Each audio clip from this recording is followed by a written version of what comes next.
जय हिंद दोस्तों।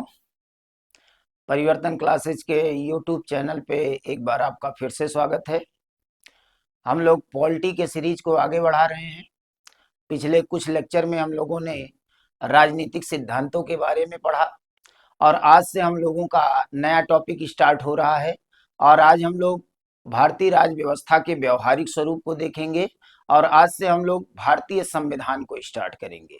तो आज का टॉपिक हमारा पहला जो टॉपिक बनेगा वो भारतीय संविधान का निर्माण होगा। और भारतीय संविधान का निर्माण संविधान सभा के माध्यम से होता है। तो आज हम लोग संविधान सभा को पढ़ेंगे। तो आज का टॉपिक हमारा इम्पोर्टेंट टॉपिक बनने वाला है। ये लाइव क्लास चल रहा है तो जल्दी से जल्दी सारे लोग जुड़ जाइए और फिर हम लोग टॉपिक को स्टार्ट करते हैं। आज से हम लोग संविधान सभा को पढ़ेंगे, यानी भारतीय संविधान का निर्माण कैसे हुआ, कैसे कैसे बना, उस समय की क्या परिस्थितियां थी जब देश आजाद हुआ, क्योंकि आजादी के पहले ही संविधान बनना शुरू हो गया था। तो भारतीय संविधान का निर्माण आज हमारा टॉपिक है। तो ये इम्पोर्टेंट टॉपिक बनने वाला है क्योंकि राज व्यवस्था में ये पहला टॉपिक संविधान से होगा और ये बेसिक टॉपिक होगा, इसलिए पहला क्लास आप लोग बिल्कुल मिस मत करिएगा। तो आज से हम लोग स्टार्ट करते हैं, जल्दी से सारे लोग जुड़ जाइए और फिर हम लोग चलते हैं अपने टॉपिक पर। और हमारा टॉपिक होगा भारतीय संविधान का निर्माण।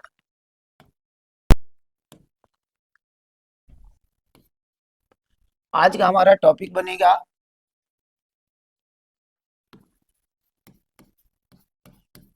भारतीय संविधान का निर्माण। और आप जानते हैं कि भारतीय संविधान का निर्माण किसके द्वारा किया गया। तो सामान्य रूप से तो हम लोग बोलते हैं कि बाबा साहब भीमराव अंबेडकर के द्वारा भारतीय संविधान का निर्माण किया गया। लेकिन अगर सैद्धांतिक रूप से ये प्रश्न बनेगा तो किस संस्था के द्वारा ये संविधान बनाया गया था, तो आप जानते हैं संविधान सभा का गठन किया गया था और इसी संविधान सभा के द्वारा भारत का संविधान निर्मित किया जाता है। तो भारतीय संविधान के निर्माण में बेसिकली हमको पढ़ना क्या है, संविधान सभा को पढ़ना है। क्या पढ़ना है? संविधान सभा को पढ़ना है। इसी संविधान सभा के माध्यम से, कॉन्स्टिट्यूएंट असेंबली के माध्यम से भारत के संविधान का निर्माण किया गया। तो आज का हमारा जो टॉपिक है यही है, यानी भारतीय संविधान का निर्माण और संविधान के निर्माण के लिए गठित संस्था जिसको संविधान सभा के रूप में हम लोग जानते हैं। तो आज हम लोग देखेंगे संविधान सभा का गठन कैसे हुआ और संविधान सभा के द्वारा भारतीय संविधान का निर्माण कैसे किया गया। ये हमारा आज का टॉपिक होगा। लेकिन भारतीय संविधान कैसे बना, इसको जानने से पहले थोड़ा सा बेसिक हम लोग समझ लेते हैं कि संविधान चूंकि हम लोग पढ़ने जा रहे हैं तो संविधान होता क्या है, संविधान कितने प्रकार का होता है, संवैधानिक विकास किस तरह से विश्व स्तर पे किया गया, लोकतांत्रिक प्रणाली में संविधान कहाँ से आया। तो ये सारी चीजें थोड़ा सा हम लोग समझ लेते हैं। फिर भारत का संविधान कैसे बनाया गया, भारत के संविधान में क्या क्या चीजें हैं, ये सारी चीजें टॉपिक वाइज हम लोग पढ़ते हुए चलेंगे। तो सबसे पहले हम लोग ये समझ लेते हैं कि संविधान होता क्या है, संविधान कितने प्रकार का होता है, संवैधानिक उपबंध किसी शासन प्रणाली में कैसे लागू किए जाते हैं। इसके बारे में थोड़ा सा बेसिक स्ट्रक्चर अगर हम लोग समझ लेंगे तो संविधान सभा को पढ़ना और भारतीय संविधान को पढ़ना थोड़ा सा आसान हो जाएगा। तो चलिए सबसे पहले हम लोग देख लेते हैं कि संविधान क्या होता है। संविधान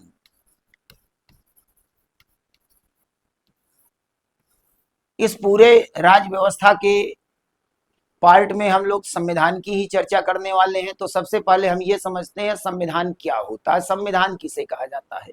व्हाट इज कॉन्स्टिट्यूशन, संविधान क्या है। तो इसके विषय में आप बहुत आसान भाषा में कह सकते हैं कि राज्य की सर्वोच्च विधि, राज्य की ये सर्वोच्च विधि होती है।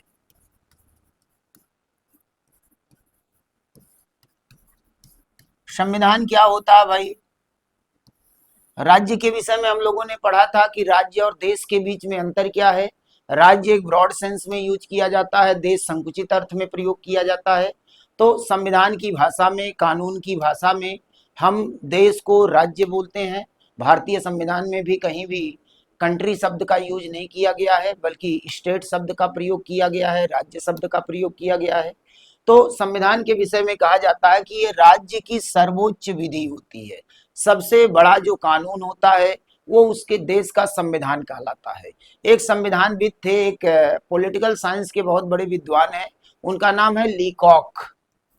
लीकॉक, इन्होंने संविधान को परिभाषित करते हुए कहा है कि राज्य के ढांचे को उसका संविधान कहा जाता है। क्या कहा जाता है? राज्य के ढांचे को, राज्य के ढांचे को उसका संविधान कहते हैं, उसका संविधान कहते हैं। तो संविधान का मोटा अर्थ अगर आप लगाना चाहें तो ये राज्य की सर्वोच्च विधि होती है। किसी राज्य की शासन व्यवस्था किस तरह का होगा, उसका बेसिक स्ट्रक्चर क्या होगा, उन सारी बातों का जो वर्णन होता है वो संविधान में किया रहता है। इसी को कहा जाता है संविधान।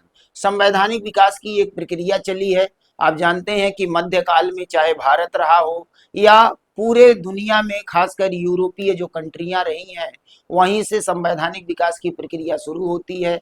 हमने मैग्ना कार्टा के विषय में आपको बताया था कि पहली बार राजा ने ब्रिटेन में अपनी कुछ शक्तियों का त्याग कर दिया और उन शक्तियों को जनता को ट्रांसफर कर दिया। और ये घटना कब की है? 1215 ईस्वी की है। 1215 ईस्वी में ये घटना घटित हुई थी।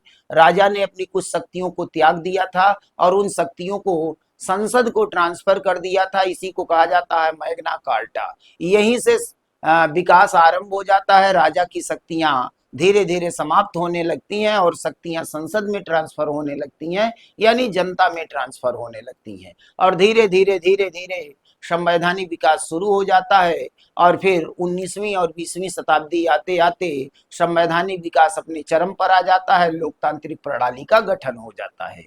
तो संविधान का बेसिक सा अर्थ होता है कि राज्य का जो सर्वोच्च विधि होगा उसी को संविधान कहा जाता है। और संविधान में उस राज्य का बेसिक स्ट्रक्चर बताया जाता है कि हमारे देश की शासन प्रणाली, शासन व्यवस्था, प्रशासनिक तंत्र किस तरह का होगा, तो वो संविधान के रूप में हमारे सामने आता है। अगर हम संविधान के स्वरूप की बात करें तो दुनिया के अलग अलग देशों में अलग अलग तरह का संविधान विद्यमान है। अगर संविधान के प्रकार या संविधान के स्वरूप को हम लोग देखेंगे तो संविधान के कई स्वरूप मिलते हैं। जैसे कुछ संविधान के स्वरूपों के आधार को मैं आपको बता देता हूं। जैसे कहा जाता है कि निर्माण के आधार पर संविधान दो प्रकार के होते हैं। एक को कहा जाता है विकसित संविधान, विकसित संविधान, और एक होता है निर्मित संविधान।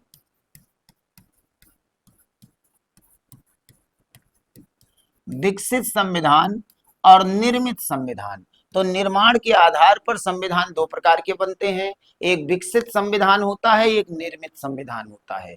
विकसित संविधान क्या है? विकसित संविधान का मतलब है ऐसा संविधान जिसको एक निश्चित समय में निश्चित लोगों के द्वारा निश्चित स्थान पर निर्माण ना किया गया हो, बल्कि ये विकास का परिणाम हो।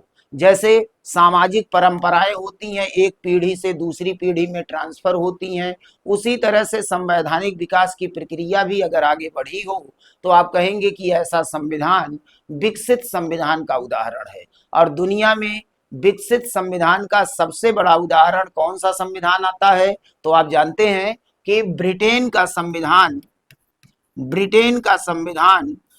विकसित संविधान का सबसे बड़ा उदाहरण है। दुनिया में ब्रिटेन का संविधान निर्मित नहीं किया गया, बल्कि समय के साथ साथ इसका विकास हुआ, इसीलिए इसको विकसित संविधान का सबसे बड़ा उदाहरण माना जाता है। निर्मित संविधान क्या है? निर्मित संविधान का मतलब होता है कि जब किसी संविधान को एक निश्चित स्थान पर, निश्चित समय के अंदर और निश्चित लोगों के द्वारा या निश्चित संस्था के द्वारा बनाया जाता है तो उसको कहा जाता है निर्मित संविधान। तो इसके तो बहुत सारे उदाहरण हैं।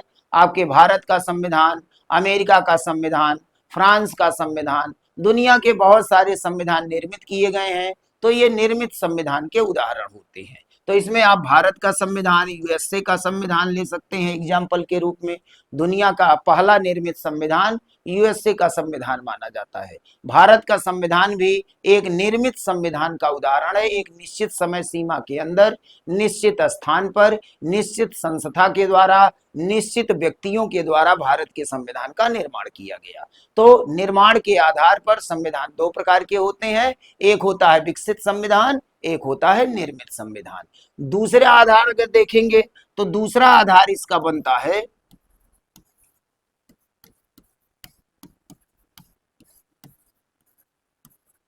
लिपिबद्धता के आधार पर। लिपिबद्धता के आधार पर भी संविधानों का वर्गीकरण किया गया है और लिपिबद्धता के आधार पर संविधान दो प्रकार के बनते हैं। कौन कौन से बनते हैं?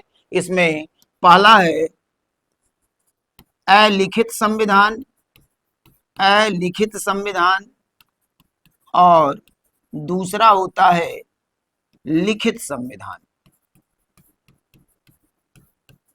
लिखित संविधान।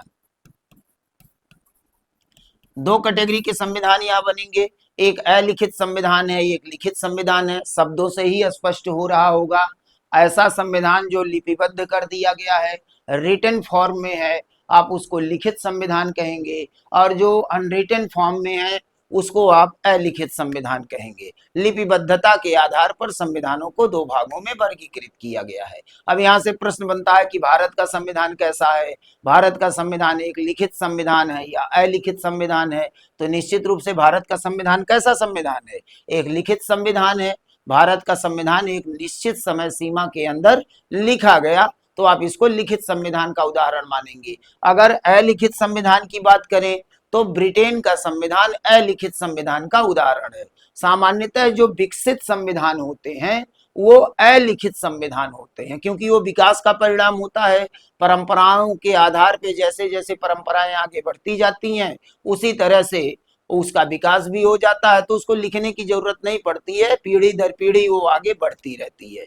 तो जो विकसित संविधान होते हैं वो सामान्यतः अलिखित संविधान होते हैं, और जो निर्मित संविधान होते हैं वो सामान्यतः लिखित संविधान होते हैं। तो भारतीय परिप्रेक्ष्य में भारत का संविधान एक निर्मित संविधान है और भारत का संविधान एक लिखित संविधान है। ये तो दूसरा आधार हो गया संविधानों का वर्गीकरण। अगर एक तीसरे आधार पे चलें तो एक तीसरा आधार भी बनता है इसका, जिसको कहते हैं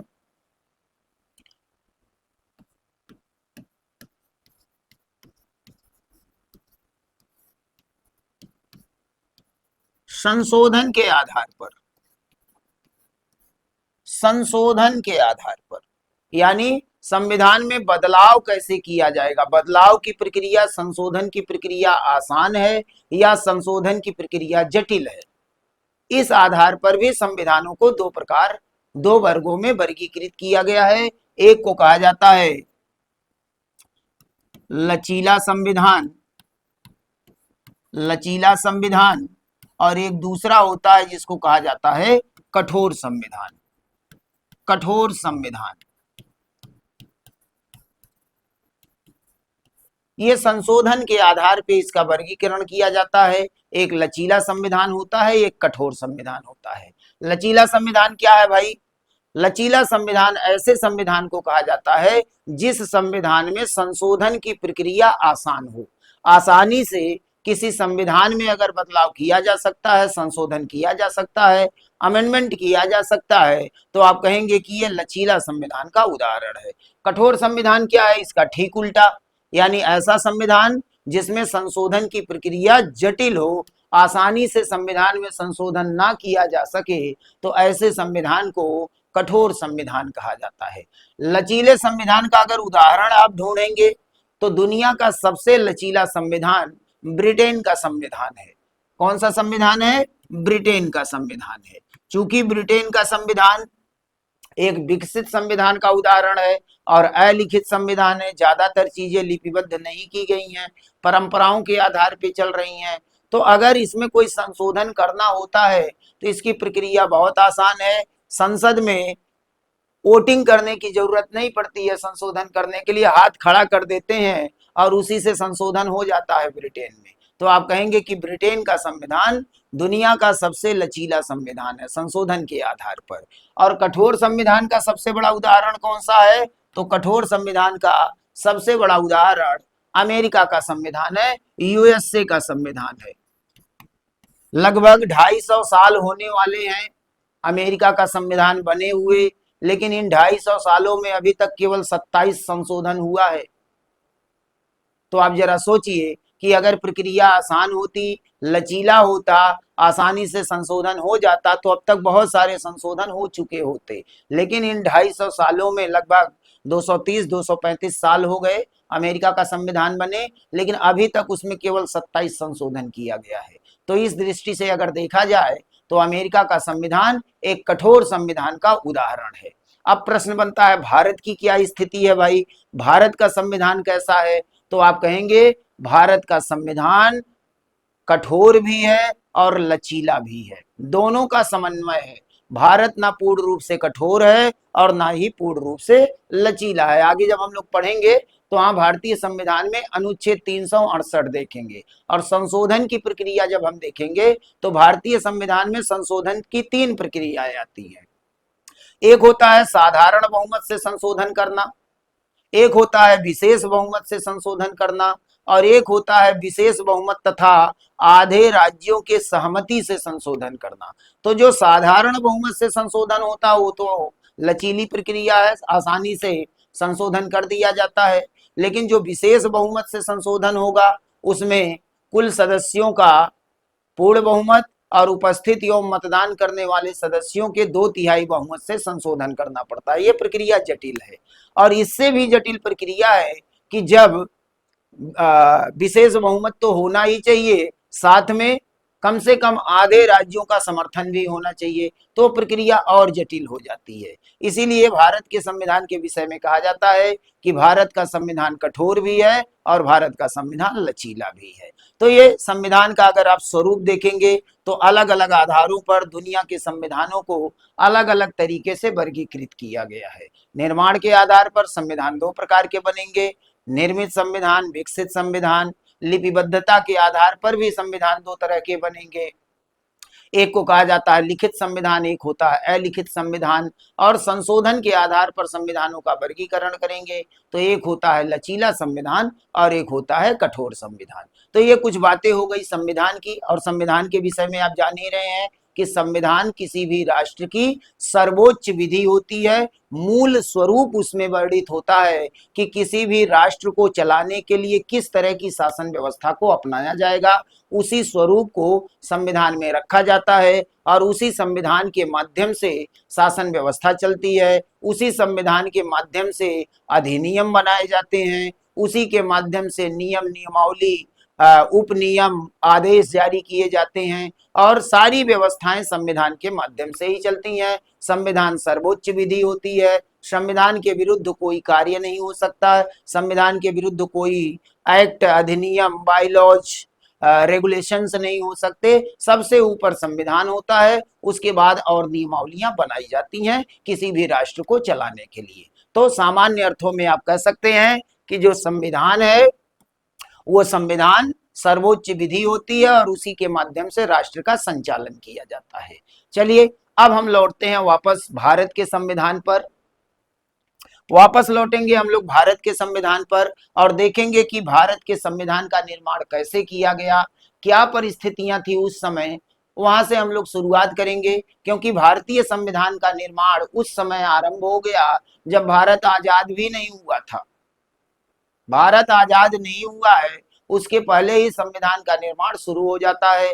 तो उन परिस्थितियों को पहले हम लोग समझते हैं, क्या परिस्थितियां थी, कैसे संविधान का निर्माण शुरू किया गया और कैसे कैसे संविधान का निर्माण करके उसको पूर्ण किया गया और लागू किया गया। तो शुरुआत हम लोग एक महत्वपूर्ण डेट से करते हैं, उसी डेट से हम लोग आगे बढ़ेंगे। और वो महत्वपूर्ण डेट क्या है? हम सब के लिए सबसे महत्वपूर्ण डेट है, सबसे महत्वपूर्ण पर्व है वो, जिसको हम लोग बोलते हैं 15 अगस्त। 15 अगस्त 15 अगस्त 1947, यहां से हम लोग शुरुआत करेंगे इसकी। 15 अगस्त 1947 क्या हुआ था भाई इस दिन? 15 अगस्त 1947 को क्यों इसको याद किया जाता है? स्वतंत्रता दिवस के रूप में हम इसे मनाते हैं। तो 15 अगस्त 1947 को क्या हुआ था? 15 अगस्त 1947 को सत्ता का हस्तांतरण किया गया था। क्या हुआ था? सत्ता का हस्तांतरण हुआ था। सत्ता का हस्तांतरण।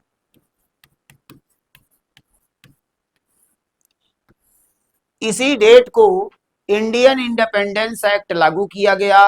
भारतीय स्वाधीनता अधिनियम अंग्रेजों के द्वारा लागू किया गया और इसी अधिनियम के माध्यम से अंग्रेजों ने भारत में अपनी सत्ता छोड़ दी और इस सत्ता को भारतीयों को सौंप दिया। यानी इसी को हम सामान्य अर्थों में कहते हैं कि इसी दिन हमारा देश आजाद हो गया। और आजाद होने का मतलब क्या है? यहाँ हमको राजनीतिक आजादी प्राप्त होती है। यानी राजनीतिक सत्ता जो अभी तक अंग्रेजों के हाथ में थी, वो राजनीतिक सत्ता अब भारतीयों को सौंप दिया जाता है। किस तिथि को सौंपा जाता है?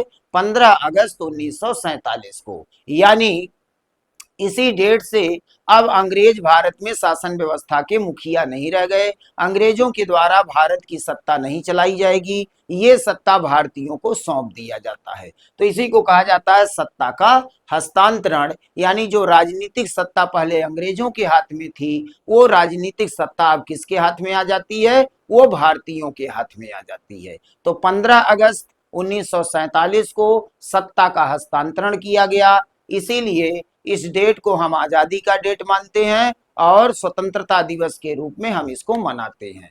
तो ये घटना है 15 अगस्त 1947 की। अब यहाँ पर कुछ बातें और समझ लीजिए।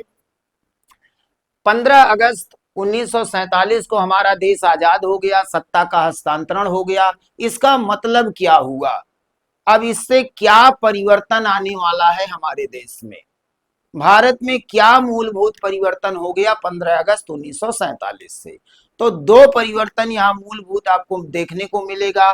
क्या परिवर्तन मिलेगा? पहला परिवर्तन तो यह है कि ब्रिटिश सरकार अब भारत में शासन व्यवस्था को नहीं चलाएगी। शासन व्यवस्था को कौन चलाएगा? शासन व्यवस्था को भारत की सरकार चलाएगी। तो यहाँ जो ब्रिटिश सरकार है, ब्रिटिश सरकार, इसकी शासन सत्ता भारत में समाप्त हो जाती है इस डेट से। अभी तक भारत पर राजनीतिक सत्ता किसका था? अंग्रेजों का था। लेकिन 15 अगस्त 1947 से ब्रिटिश सरकार का शासन भारत में समाप्त होता है और भारतीयों का शासन शुरू हो जाता है। दूसरा, ब्रिटिश कानून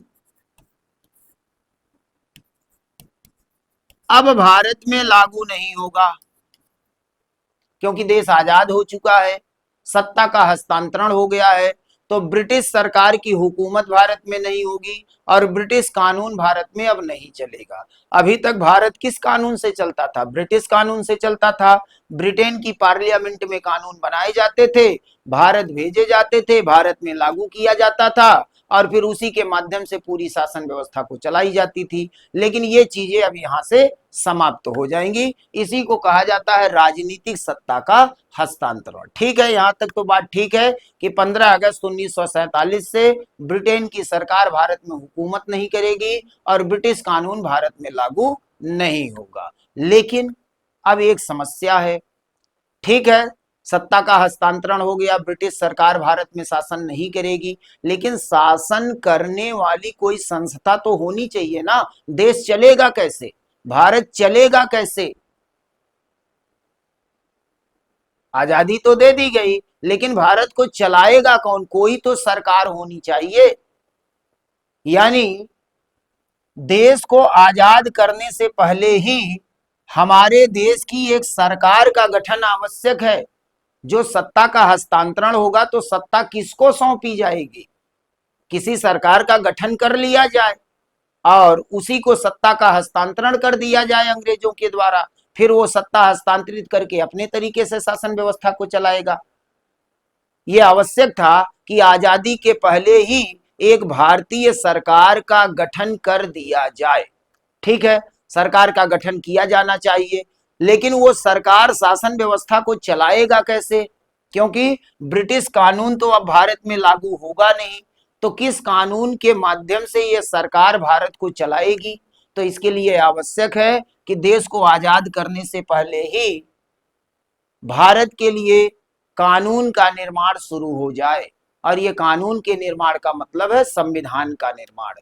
तो देश को आजाद करने से पहले ही संविधान का निर्माण आरंभ हो जाना चाहिए, संविधान का निर्माण आरंभ हो जाना चाहिए। ये दोनों आवश्यक था भारत को आजाद करने से पहले ही, और इन्हीं दोनों आवश्यकताओं की पूर्ति के लिए, ये बहुत अच्छी तरह से ब्रिटिश शासक जानते थे, इन्हीं आवश्यकताओं की पूर्ति के लिए ब्रिटेन की सरकार ने देश को आजाद करने से पहले ही ये दोनों कार्य आरंभ कर दिया था कि भारत में एक सरकार का गठन हो जाना चाहिए और भारत के संविधान का निर्माण आरंभ हो जाना चाहिए। और इसके लिए ब्रिटेन की सरकार ने कुछ महत्वपूर्ण कार्य किया था। क्या किया था?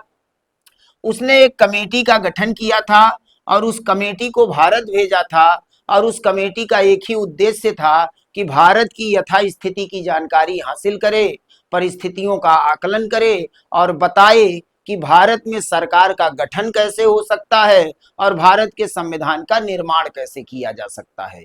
इसके लिए आजादी के पहले ही भारत के लिए एक कमेटी का गठन किया जाता है, और उस कमेटी को कैबिनेट मिशन के नाम से जानते हैं। किस नाम से जानते हैं?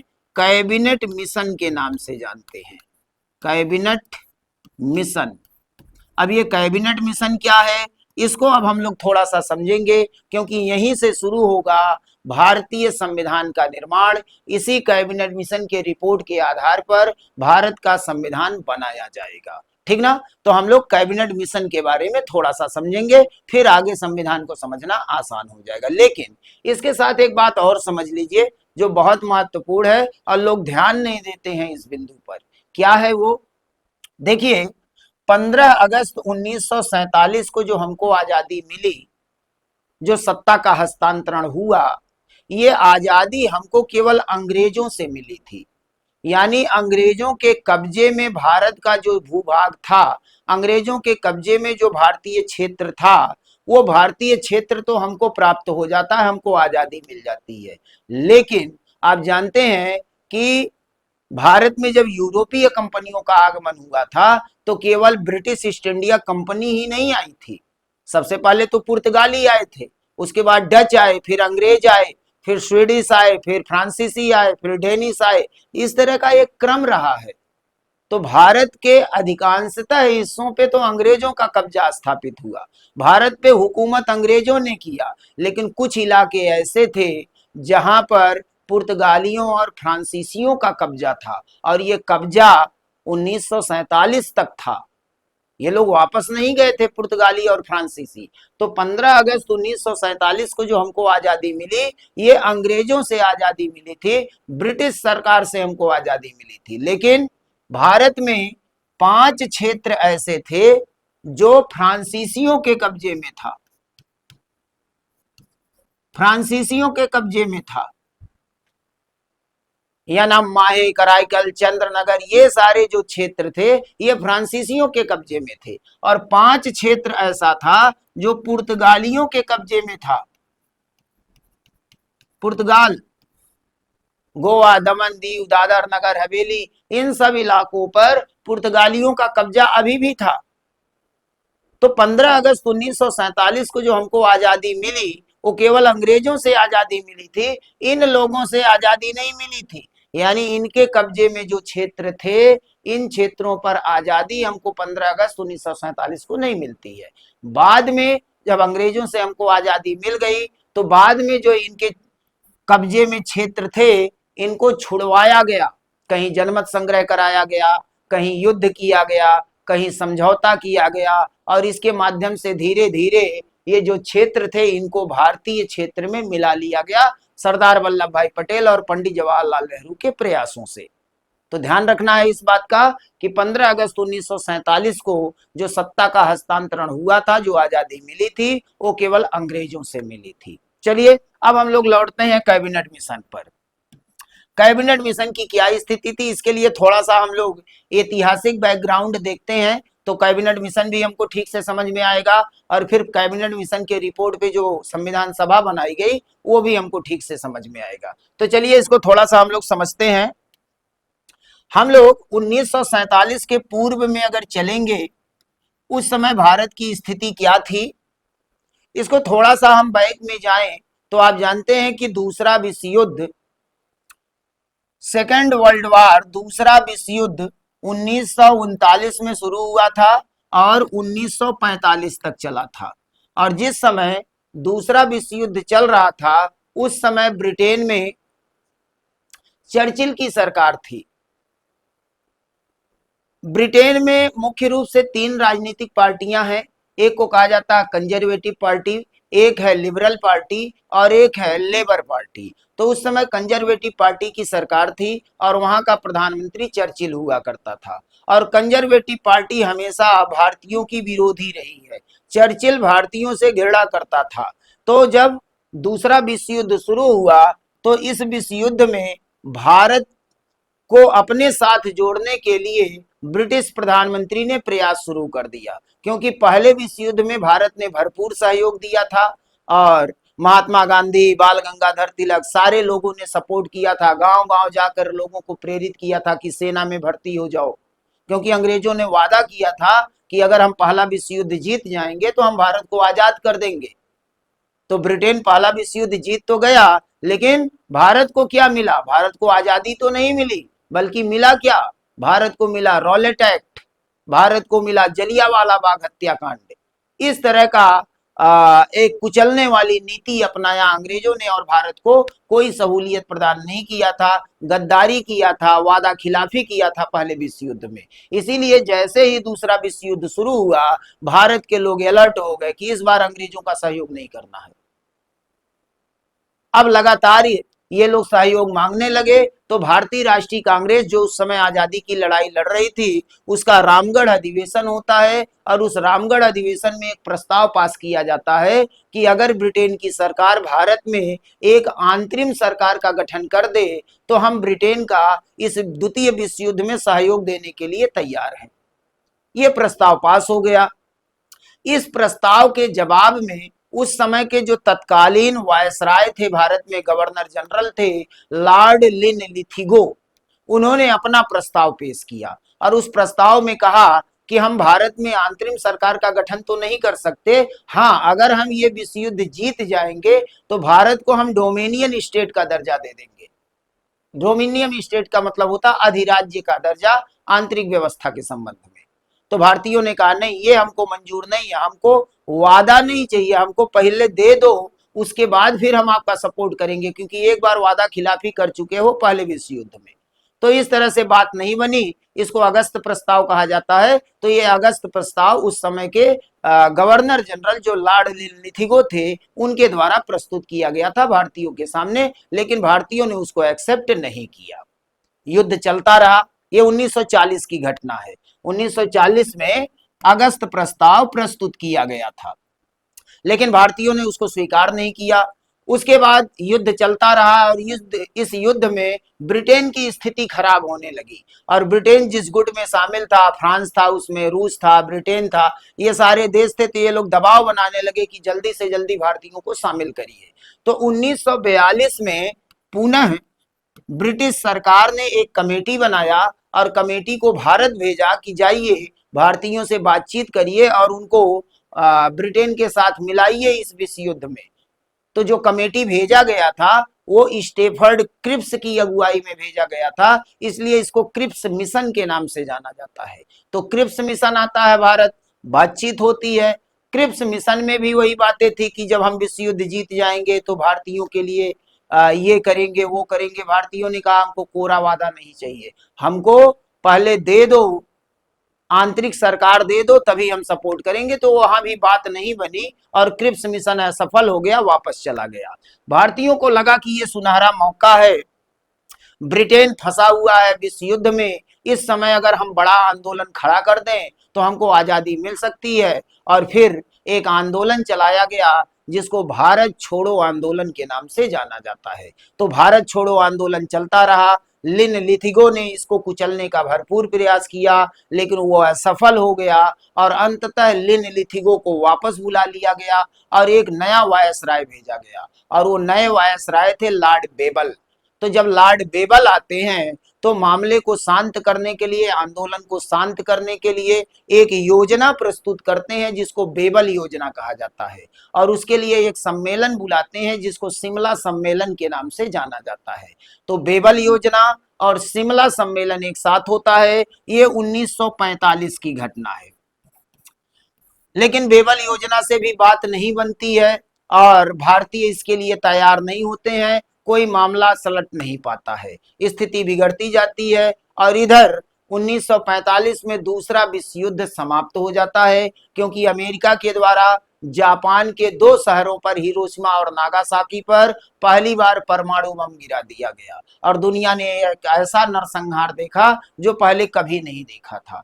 तो हुआ क्या कि विश्व युद्ध वहीं पर रुक गया और समझौता हुआ। समझौते के बाद संयुक्त राष्ट्र संघ का गठन हुआ और उसी समय ब्रिटेन में चुनाव हो गया। यहां से स्थिति बदलेगी। जब ब्रिटेन में चुनाव हुआ तो कंजर्वेटिव पार्टी यानी चर्चिल की पार्टी चुनाव हार गई और चुनाव हारने के बाद लेबर पार्टी की सरकार बनी और लेबर पार्टी प्रारंभ से ही भारतीयों के पक्ष में हुआ करती थी।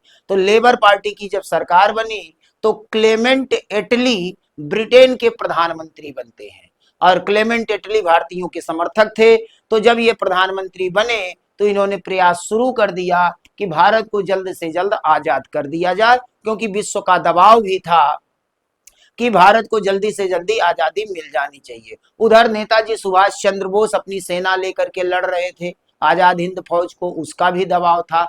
तो ये लगभग लगभग तय हो चुका था कि भारत अब जल्द ही आजाद हो जाएगा, एक औपचारिकता पूरी करनी है। तो क्लेमेंट एटली ने हाउस ऑफ लॉर्ड्स में खड़े होकर, ब्रिटेन के संसद में खड़े होकर भाषण दिया था कि 1948 के पहले भारत को आजाद कर दिया जाएगा। लेकिन फिर वही समस्या है कि जब भारत को आजाद किया जाएगा तो भारत को चलाने के लिए एक सरकार होनी चाहिए और साथ में एक संविधान भी होना चाहिए जिसके माध्यम से देश को चलाया जा सके। इसी पूर्ति के लिए 1946 में प्रधानमंत्री क्लेमेंट एटली के द्वारा एक कमेटी का गठन किया जाता है, एक संसदीय दल का गठन किया जाता है। उस संसदीय दल को भारत भेजा जाता है कि माहौल का पता लगाए और बताएं कि भारत में अंतरिम सरकार कैसे बन सकती है और भारत में संविधान का निर्माण कैसे किया जा सकता है। तो यही मार्च 1946 में जो संसदीय दल भेजा गया था, इसी को कैबिनेट मिशन के नाम से जाना जाता है। तो अब हम लोग बात करेंगे कैबिनेट मिशन की। ये कुछ ऐतिहासिक बैकग्राउंड की बात हो गई। 1939 से 45 के बीच में दूसरा विश्व युद्ध हुआ।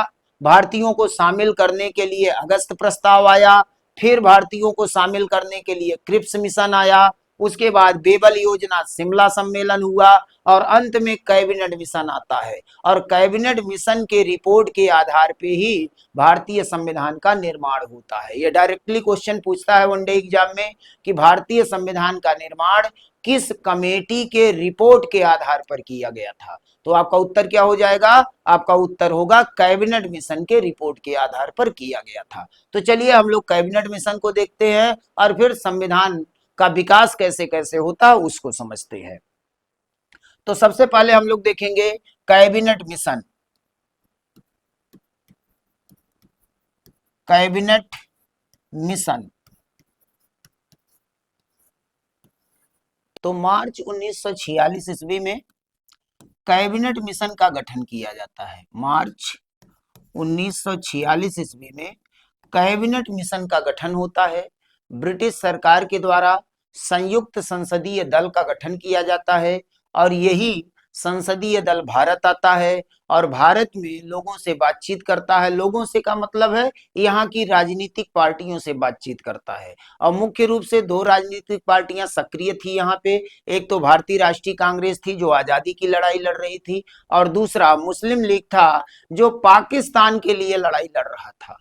1940 से ही इन लोगों का एक ही डिमांड था कि हमको एक अलग देश चाहिए, हमें पाकिस्तान चाहिए। उसकी बातें हम लोग आगे करेंगे, कैसे कैसे पाकिस्तान का निर्माण हुआ, कैसे कैसे पाकिस्तान बना।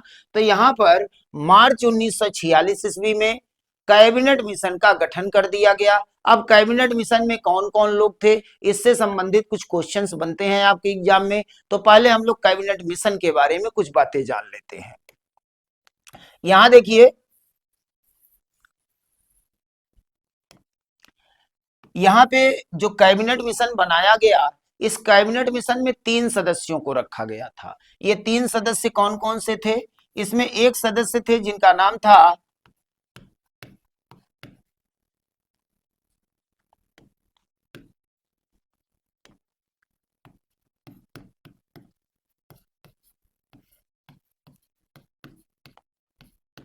Sir पेंथिक Lawrence.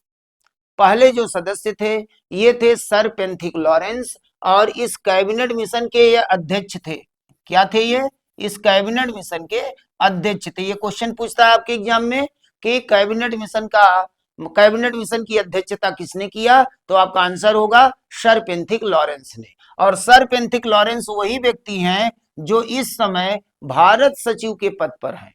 आप जानते हैं कि 1857 की क्रांति के बाद गवर्नर जनरल का पद समाप्त कर दिया गया था और उसके स्थान पर वायसराय का पोस्ट लाया गया था, और वायसराय की नियुक्ति सम्राट करने लगा।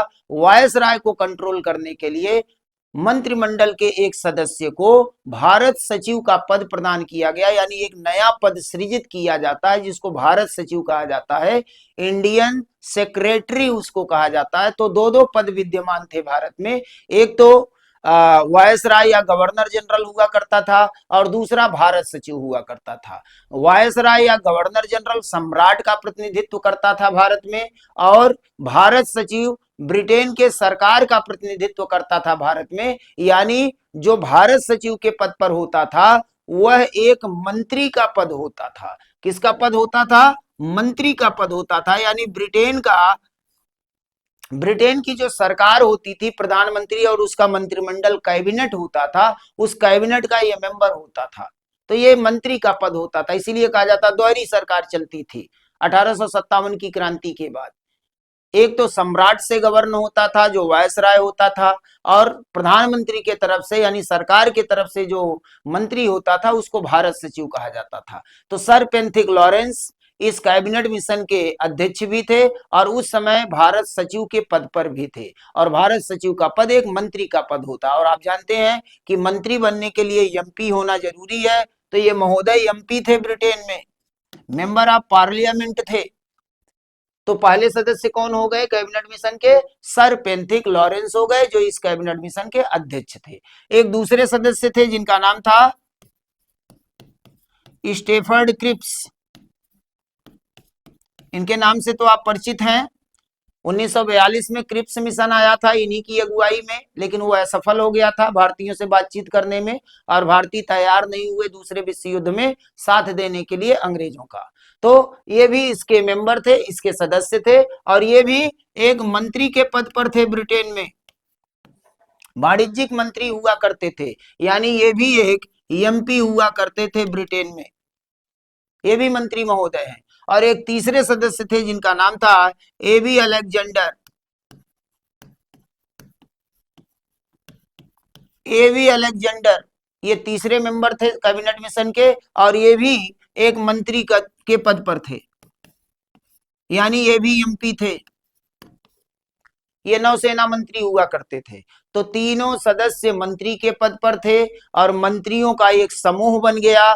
मंत्रियों के समूह को मंत्रिमंडल कहा जाता है, और मंत्रिमंडल को इंग्लिश में कैबिनेट कहा जाता है। इसीलिए इस कमेटी को कैबिनेट मिशन कहा गया, इसीलिए ये कमेटी कैबिनेट मिशन कहलाता है। तो ये कैबिनेट मिशन भारत आया, 3 सदस्यीय दल था। इनका 2 कार्य था, 2 उद्देश्यों की पूर्ति के लिए ये भारत में आए हुए थे। इनका उद्देश्य क्या था? 2 उद्देश्यों को लेके ये कैबिनेट मिशन भारत आया था। इसका पहला उद्देश्य था कि भारत में एक अंतरिम सरकार का गठन किया जाए।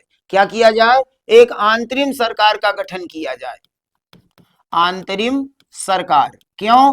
क्योंकि देश आजाद होने वाला है, और जब देश आजाद हो जाएगा तो सत्ता का हस्तांतरण ब्रिटिश गवर्नमेंट किसको करेगी? एक भारतीय गवर्नमेंट होनी चाहिए। तो एक भारतीय गवर्नमेंट बनाई जाए, एक अंतरिम सरकार बनाई जाए, यही इस कार्य के लिए ये कैबिनेट मिशन भारत भेजा गया था। एक दूसरा उद्देश्य था कैबिनेट मिशन का, वो क्या था?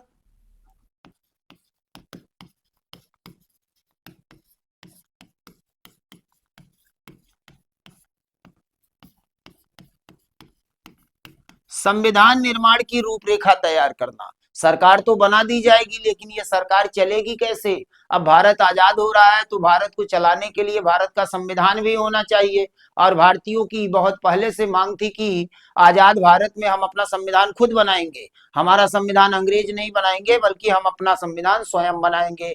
तो इसकी एक रूपरेखा भी तैयार करना था कि भारतीयों का संविधान भारतीयों के द्वारा कैसे बनाया जाए, इसकी एक रूपरेखा तैयार करनी थी। इन्हीं दोनों उद्देश्यों की पूर्ति के लिए कैबिनेट मिशन भारत आता है। तो कैबिनेट मिशन भारत आया और भारत के राजनीतिक पार्टियों से बातचीत करना आरंभ किया। इसमें कांग्रेस पार्टी भी थी, इसमें मुस्लिम लीग था, और भी तमाम पार्टियां थी, जैसे दलित महासभा था, हिंदू महासभा था, यूनियनिस्ट पार्टी था, सिखों की अपनी अलग पार्टी थी। बहुत सारी राजनीतिक पार्टियां उस समय देश में हुआ करती थी। तो सारी राजनीतिक पार्टियों से बातचीत किया। मुस्लिम लीग से जब ये लोग बातचीत कर रहे थे तो मोहम्मद अली जिन्ना ने पूछा कि इसमें पाकिस्तान का प्रस्ताव है कि नहीं है। तो कैबिनेट मिशन ने कहा हमारे प्रस्ताव में कोई भी पाकिस्तान की चर्चा नहीं है। तो मुस्लिम लीग ने सीधा निगलेक्ट कर दिया कैबिनेट मिशन को, कहा फिर हम आपका साथ नहीं देंगे, आपकी किसी बात का हम समर्थन नहीं कर सकते। लेकिन भारतीय राष्ट्रीय कांग्रेस ने इसका समर्थन किया और फिर इसने अपना रिपोर्ट तैयार किया। रिपोर्ट तैयार करने के बाद ब्रिटिश सरकार को सौंप दिया। तो जून 1946 ईस्वी में कैबिनेट मिशन ने अपना रिपोर्ट ब्रिटिश सरकार को सौंप दिया, और इसी रिपोर्ट के आधार पर भारत में एक अंतरिम सरकार का गठन भी होता है, और भारत में संविधान निर्माण के लिए एक संविधान निर्मात्री सभा का भी गठन किया जाता है। तो यहां पर ध्यान रखना है आपको, यहां पे ध्यान रखना है कि इसी कैबिनेट मिशन के रिपोर्ट पर भारत में एक अंतरिम सरकार का गठन किया गया। अंतरिम सरकार का गठन किया गया और संविधान का निर्माण करने के लिए एक संविधान सभा का गठन किया जाता है। क्या किया जाता है? संविधान सभा का गठन किया जाता है। संविधान सभा, ये जो अंतरिम सरकार बनाई गई थी, ये 14 सदस्यीय अंतरिम सरकार थी, यानी 14 मंत्री थे इसमें। इसमें पंडित जवाहरलाल नेहरू को प्रधानमंत्री बनाया गया था, सरदार वल्लभ भाई पटेल उप प्रधानमंत्री और गृह मंत्री हुआ करते थे। तो इस तरह से 14 लोगों को मिला करके ये एक अंतरिम सरकार का गठन किया जाता है अगस्त 1946 में। बाद में इसमें कुछ परिवर्तन लाए जाते हैं, मुस्लिम लीग के 5 सदस्यों को शामिल किया जाता है, कुछ सदस्यों को हटा करके। तो सितंबर में ये अंतरिम सरकार पूर्ण रूप से काम करने लगती है, और इसकी अगुवाई, इसकी अध्यक्षता किसके द्वारा किया गया था? पंडित जवाहरलाल नेहरू के द्वारा किया गया था। इसीलिए पंडित जवाहरलाल नेहरू को भारत का प्रथम प्रधानमंत्री माना जाता है। तो ये प्रधानमंत्री 1946 में ही बन गए थे। बाद में तो पहला आम चुनाव 1951-52 में होगा, संविधान लागू होने के बाद, लेकिन उसके पहले ही ये प्रधानमंत्री बन गए थे, लेकिन ये अंतरिम सरकार के प्रधानमंत्री थे। तो यहाँ पर अंतरिम सरकार का गठन हो गया, और संविधान का निर्माण करने के लिए इस रिपोर्ट में कहा गया था कि भारत में संविधान बनाना है तो एक संविधान निर्मात्री सभा का गठन किया जाए। इस संविधान निर्मात्री सभा में पूरे देश से चुनाव कराया जाए, यही चुने हुए सदस्य भारत के संविधान का निर्माण करेंगे, और इससे माना जाएगा कि भारतीय संविधान का निर्माण भारत के लोगों के द्वारा किया जा रहा है। तो लोगों के जो चुने हुए प्रतिनिधि होंगे वो संविधान सभा में आएंगे, और यही संविधान सभा के सदस्य भारतीय संविधान का निर्माण करेंगे। तो इस तरह से कैबिनेट मिशन के रिपोर्ट के आधार पर भारत में अंतरिम सरकार का गठन भी होता है और भारत में संविधान सभा का भी गठन किया जाता है और इसी संविधान सभा के माध्यम से भारत में संविधान का निर्माण होता है।